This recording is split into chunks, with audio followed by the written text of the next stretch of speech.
kau tak kira costing. Engkau fikir kau bagi aku hanya cermin mata yang $700 tu, engkau dah berkira.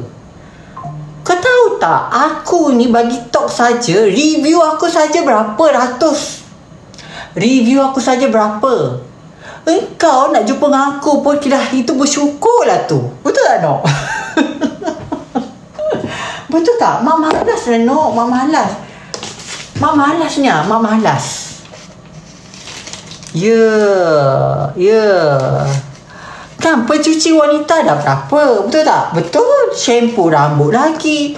Pakai Eufora lagi. Apa lagi? Ubat gigi whitening berapa? Itu kau tak kira. Kau nak keluar yang lawa. Lepas tu kau jenuh dah hauk kau berkira tu semua. Tu aku malas dengan lelaki ni tau. Better tak payah. Kau nak bercinta pun, nak berjumpa pun, kau dah berkira. Oh, lemah lah.